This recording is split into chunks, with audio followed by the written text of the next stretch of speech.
tema bulan ini yaitu pengampunan ya saudara. Sebelum saya menyampaikan firman ini, beberapa hari setelah saya mendapat WA dari Mbak Ros atau Pastor Sam ya untuk jadwal dan tema yang harus disampaikan gitu. Waktu saya membaca pengampunan, saya jadi kayak deg gitu ya saudara. Kenapa? Karena saya sedang bukan bermasalah ya, sedang nggak enakan sama saudara saya saudara. Sebenarnya yang saya hadapi itu itu klise gitu loh, yang berulang-ulang terjadi. Istilahnya itu sudah ribuan kali terjadi. Itu dari tahun 90-an saudara. Saudara saya ini gondokan, jadi nggak, karena sedikit omongan sedikit itu sudah tersinggung dan dia tidak mau berbicara saudara. Saya itu sering mengalah waktu itu, sering mengalah. Tapi pada akhirnya saya sempat tidak berbicara itu 3 tahun saudara. Padahal satu rumah, nggak berbicara 3 tahun. Tapi saya juga ngantarin dia kuliah, sepeda motor saya dibawa. Kalau butuh apa, butuh uang fotokopi, ya minta saya, tapi melalui ibu saya saudara. Dan itu berlangsung sampai 3 tahun. Tapi saya menyadari saya akhirnya pokoknya semua itu harus saya yang mendahului gitu. Sampai ibu saya meninggal, sampai masalah toko. Makanya saya dulu tuh pernah tidak tinggal di Bartajaya itu berapa tahun itu. Jadi saya itu kos di Surabaya, itu saya kos sampai saya ke Kalimantan, ke Jogja tinggal di rumahnya kakak saya. Soalnya kakak saya mendukung untuk saya keluar dari rumah situ. Sampai saya bekerja pun saya akhirnya kontrak sama Renal, jadi nggak pernah tinggal di Bartajaya saudara.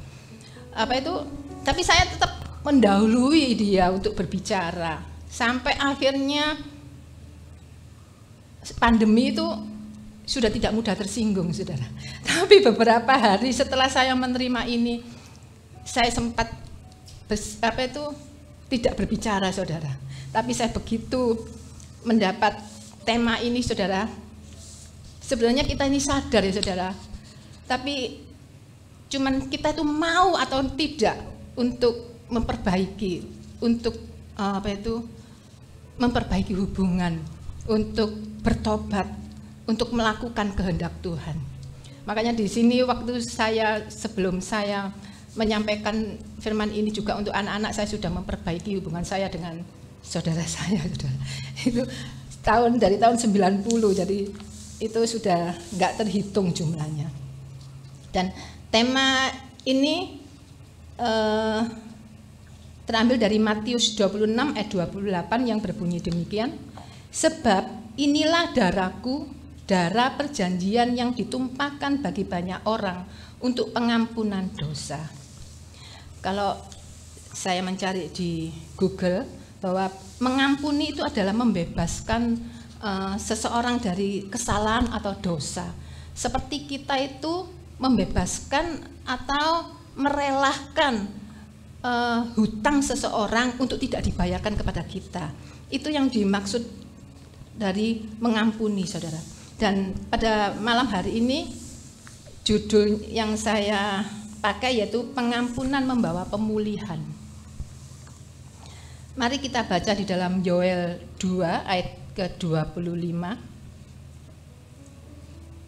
Yoel 2 ayat yang 25 yang berbunyi demikian. Aku akan memulihkan kepadamu tahun-tahun yang hasilnya dimakan habis oleh belalang pindahan, belalang pelompat, belalang pelahap, dan belalang pengerik. Tentaraku yang besar yang kukirimkan ke antara kamu. Amin. Jadi saudara, di sini Tuhan berkata bahwa Tuhan akan memulihkan tahun-tahun kita yang hilang. Tahun-tahun kita yang dimakan ya, yang dimakan habis ya saudara. Jadi apapun keadaan kita, sekalipun keadaan kita ini hancur bukan menjadi 2 atau 3 keping, tapi hancur yang sudah berkeping-keping, yang kayaknya itu tidak bisa lagi disambung-sambung gitu saudaranya. Tapi Tuhan di sini mengatakan bahwa Tuhan itu mau memulihkan kita. Kalau saya cari itu ya saudara, dipulihkan itu dikembalikan, diperbaiki dari kerusakan menjadi yang lebih baik. Jadi Tuhan mau setiap kita yang hati kita hancur, yang kita sakit hati, kecewa dengan siapapun, dengan orang lain, dengan saudara, keluarga, suami atau istri kita, Tuhan itu mau kita memulihkan hati yang hancur ini ya saudara. Dan bagaimana sih pemulihan itu dari Allah itu bisa terjadi atas hidup kita? Kalau kita ini sebenarnya mempunyai saudara apa itu masa lalu baik indah maupun yang buruk ya. Kalau masa lalu yang indah itu kita itu kepinginnya itu selalu ingin mengenang, selalu ingat kembali, bahkan kita mau kembali ke masa itu, masa-masa yang indah itu. Tapi di sisi yang lain kita juga mempunyai masa-masa yang buruk, masa-masa yang menyakitkan, masa-masa yang melukai. Makanya itu saudara, kalau saya mengingat masa-masa itu saudara, apa itu dengan saudara saya saudara ya, itu apa ya, sebenarnya itu hal-hal kadang-kadang tuh hal-hal yang sepele gitu, tapi saudara saya ini orangnya itu sensitif dan dia tuh maunya yang sempurna ya saudara. Jadi kalau kita itu ngomong itu kita harus hati-hati saudara. Jadi kalau kita ini komunikasi itu kadang-kadang kita ini mundur, lebih baik tidak berkomunikasi daripada terjadi konflik gitu saudara. Terus akhirnya tidak disapa saudara. Hal-hal kadang padahal kita sudah berbuat baik sudah gini, kadang itu menyakitkan hati kita. Hal-hal seperti itu ya saudara, hal-hal yang menyakitkan, hal-hal yang tidak enak itu sebenarnya kita tidak mau mengingatnya ya. Kan banyak orang yang mengatakan enggak, aku malas mengingat-ingat hal-hal yang buruk, mengingat-ingat hal-hal yang menyakiti atau melukai hati kita ya saudara. Tapi sebenarnya ketika kita mengatakan kita tidak mau mengingat-ingat lagi, sebenarnya kita itu sedang menyimpan ya saudara, menyimpan kekecewaan, menyimpan luka hati ya saudara. Padahal ketika kita menyimpan luka hati, kita menyimpan kekecewaan, itu mempengaruhi cara hidup kita ya saudara, cara hidup kita sekarang. Banyak hal yang membuat kita itu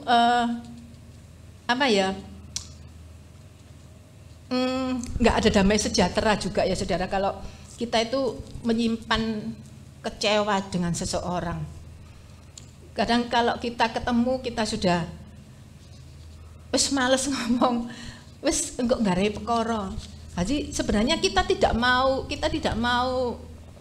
menceritakan, kita tidak mau mengingat-ingat, itu sebenarnya kita itu sedang menyimpan luka hati ya saudara. Nah, sebenarnya langkah-langkah apa sih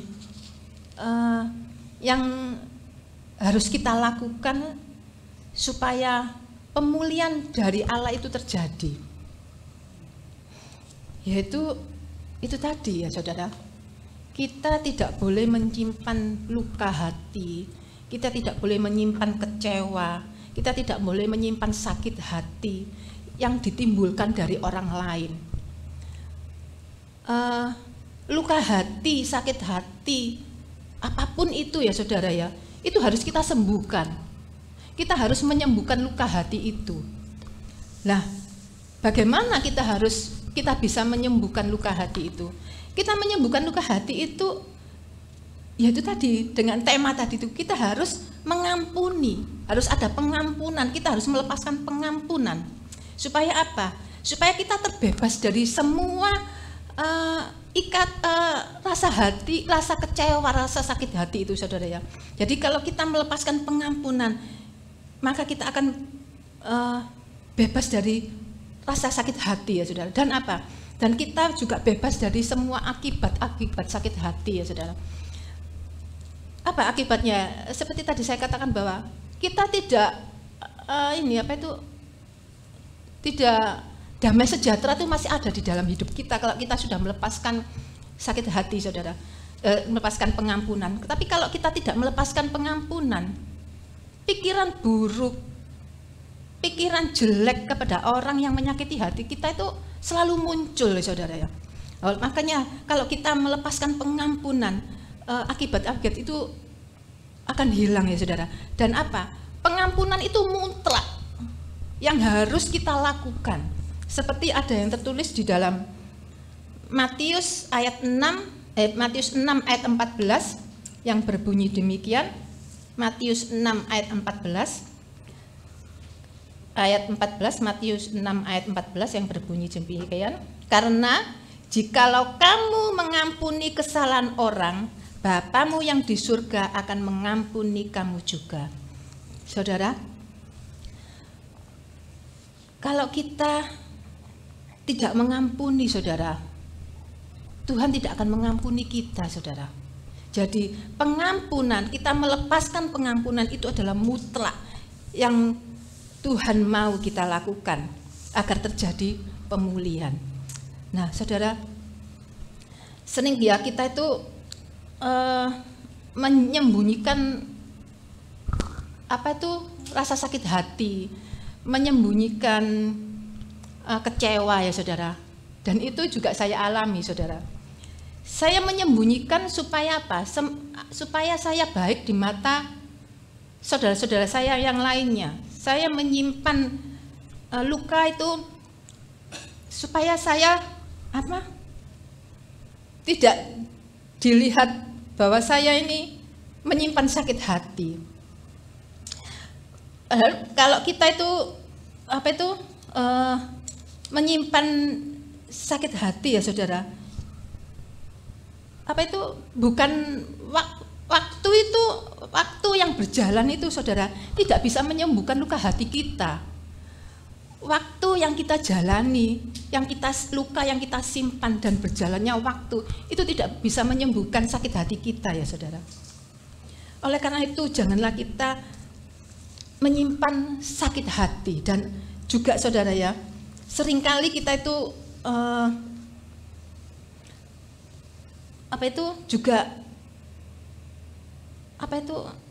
pura-pura ya, saudara. Kita itu pura-pura tidak sakit hati ya, saudara. Jadi kita merasa bahwa enggak masalah kok, enggak apa-apa. Padahal sebenarnya kita itu sakit hati, kita itu menyimpan kecewa, kita itu menyimpan luka. Tapi kita berpura-pura untuk tidak sakit hati, saudara. Dan sering ya, pernah ya gini ya, saudara. Kalau ada seseorang yang mengecewakan kita ya, seumpamanya saudara saya tadi itu datang kepada saya mengatakan, aku menyesal, aku minta maaf. Tapi saya menjawabnya, oh ya gak apa-apa, gak masalah kok. Sebenarnya jawaban itu, saudara,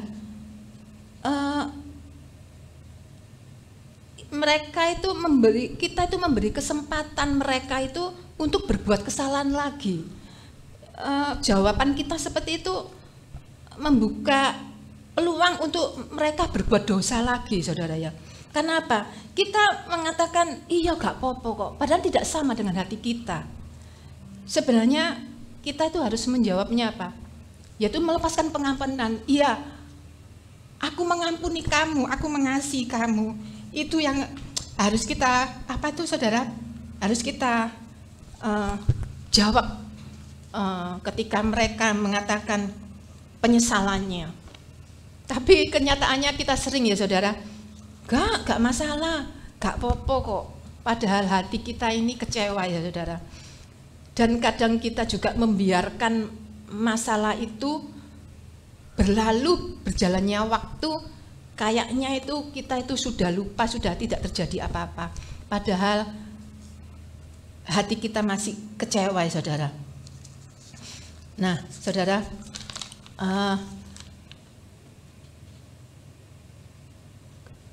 dan apa itu pengampunan itu saudara ya, pengampunan itu bukan berarti ketika kita mengampuni, ketika saya mengampuni apa itu saudara saya, bukan berarti apa itu melepaskan orang itu dari tanggung jawabnya. Sering kita berpikir bahwa ketika saya sudah minta maaf pada orang yang saya sakiti, saya minta ampun atas kesalahan saya kadang berpikir, aku sudah minta maaf, aku sudah minta ampun, tentu saya tidak akan menanggung, saya tidak bertanggung jawab lagi atas kesalahan saya, tidak saudara ya. Tapi sebenarnya, dan kita ini sebenarnya tidak berkuasa ya saudara, untuk membebaskan seseorang itu siapapun dari tanggung jawabnya. Allah yang memastikan bahwa orang itu bertanggung jawab.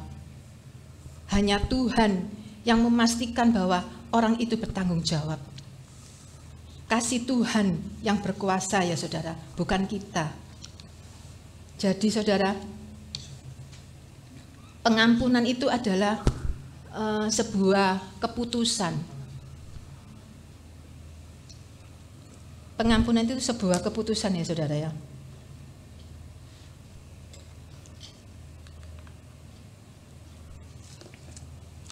Apakah kita ini mematuhi Tuhan?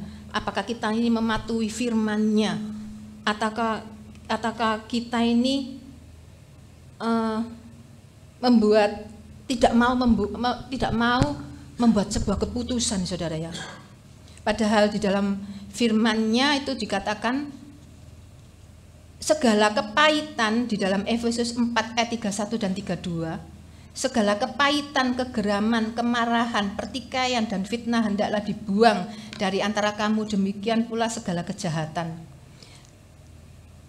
Tetapi hendaklah kamu ramah seorang terhadap yang lain, penuh kasih, mesra, dan saling mengampuni, sebagaimana Allah di dalam Kristus Yesus telah mengampuni kamu.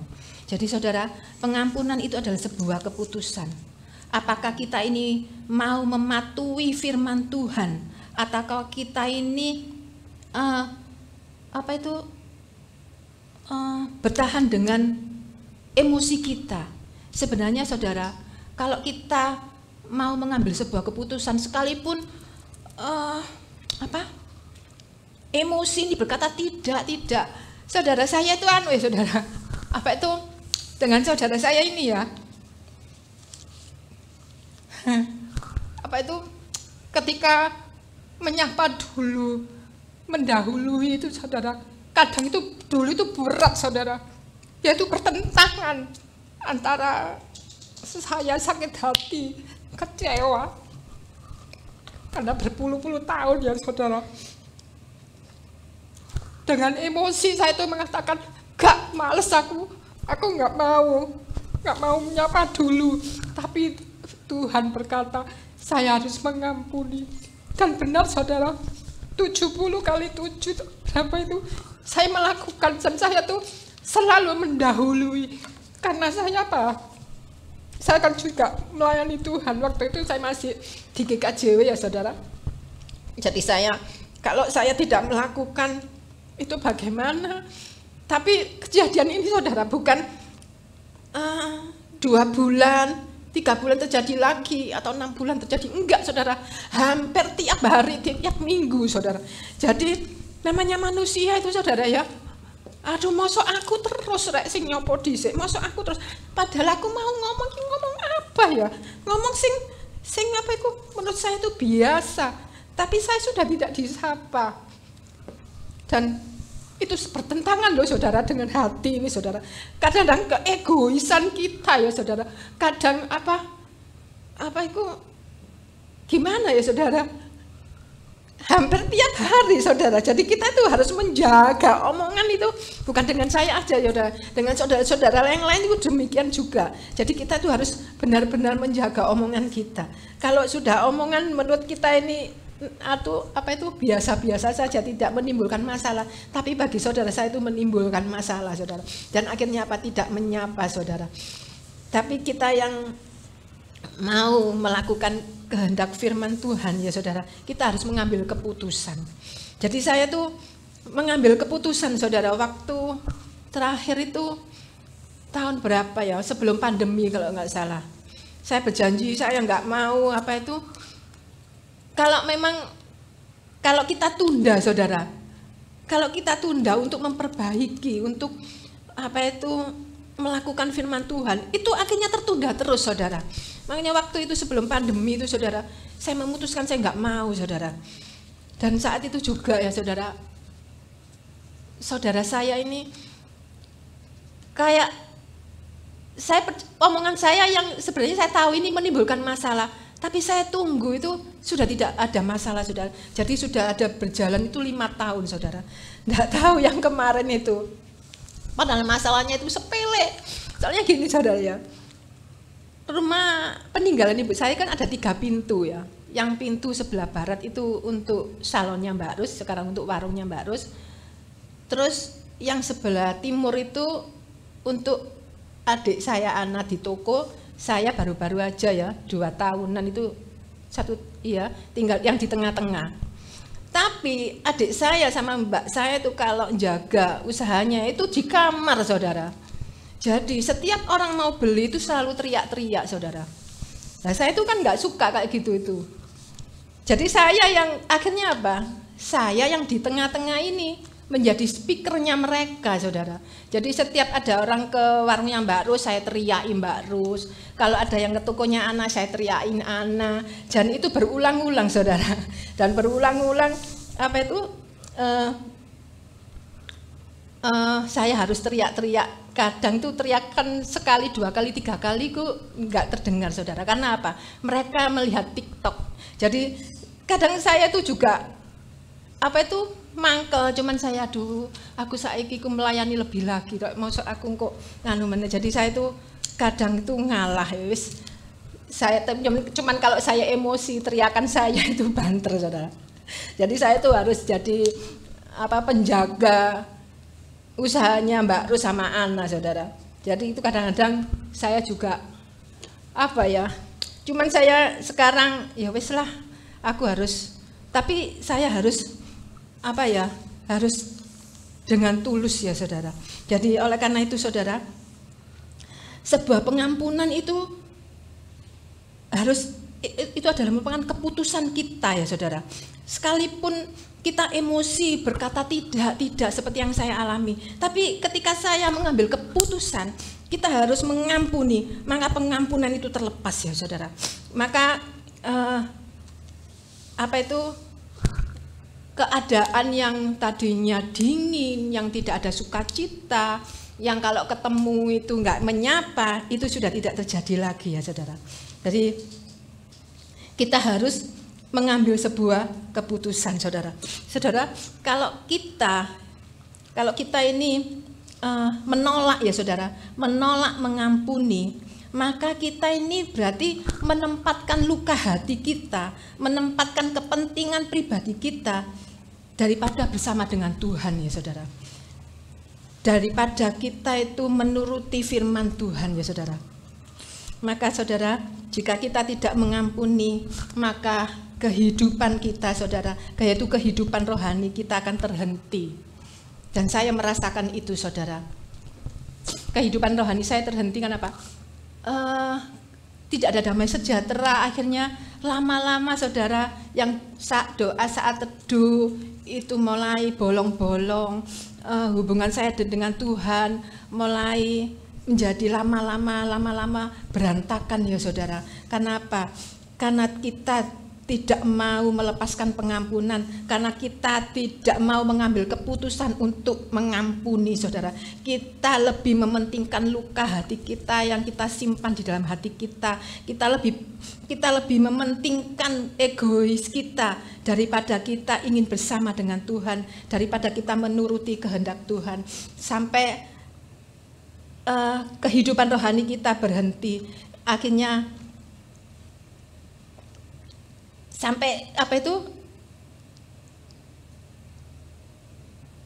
Sampai kita itu kehidupan rohani kita itu akan kembali hidup sampai kita mengambil keputusan untuk mengampuni. Amin. Demikian yang saya sampaikan, kiranya semuanya ini menjadi berkat untuk kita semua. Mari kita berdoa. Sungguh hamba-Mu mengucap syukur Tuhan, apa yang hamba-Mu sampaikan, biarlah itu menjadi kehendak hati-Mu. Di sini Tuhan kita belajar untuk mengampuni. Pengampunan yang kita lepaskan itu Tuhan adalah sebuah keputusan, sekalipun berat, pahit, tapi kita harus mengambil keputusan. Ketika kita mengambil keputusan untuk mengampuni, Tuhan, Engkau memulihkan kehidupan kami. Engkau memulihkan segala sesuatu yang rusak, segala sesuatu yang tidak hidup lagi. Tuhan memulihkan hati yang berkeping-keping kembali menjadi lebih indah. Terima kasih Tuhan untuk pengajaran yang Kau berikan kepada jemaat HOC. Sebab ketika kita menyimpan luka hati, kita pura-pura tidak sakit hati. Tuhan, sebenarnya kita belum melepaskan pengampunan. Itu adalah semu untuk dilihat orang kita baik-baik saja, untuk dilihat orang bahwa kita melakukan firman-Mu, tapi Engkau melihat hati. Jadi ambillah sebuah keputusan untuk mengampuni orang-orang yang melukai hati-Mu. Terima kasih Tuhan, pemulihan Kau nyatakan bagi jemaat-Mu HOC. Apapun yang terjadi atas seluruh jemaat ini Tuhan, yang luka hati karena orang tua, yang luka hati karena saudara, yang luka hati karena suami atau istri, yang luka hati karena orang-orang yang sudah menipunya, di dalam nama Yesus, biarlah kita mengambil keputusan untuk mengampuni. Maka terlepaslah pengampunan itu dan dipulihkanlah kehidupan kita. Tuhan sudah berjanji seperti yang difirmankan tadi, bahwa Tuhan akan memulihkan tahun-tahun hasil yang dimakan oleh belalang pindahan, belalang pelompat, belalang pelahap, belalang pengerip. Semua Tuhan akan pulihkan, dan karena Tuhan akan mendatangkan tentara yang besar yang akan dikirimkan kepada kita semua. Terima kasih Tuhan, kami telah mengambil keputusan untuk mengampuni orang-orang yang bersalah kepada kami. Di dalam nama Yesus, di dalam nama Yesus, setiap firman yang kami sampaikan, setiap firman yang kami ucapkan tertanam di dalam hati kami yang terbaik, berbuah dan menghasilkan buah yang terindah bagi kemuliaan nama-Mu, sehingga kami menjadi firman-Mu yang terbuka. Setiap orang akan melihat bahwa firman itu ada di dalam kehidupan kami. Firman itu benar-benar hidup di dalam kehidupan kami. Terima kasih Tuhan untuk pemulihan yang Kau berikan pada setiap kami pribadi lepas pribadi, pemulihan yang Kau berikan pada setiap keluarga HOC, di dalam nama Yesus. Terpujilah nama-Mu Tuhan. Haleluya, haleluya. Amin.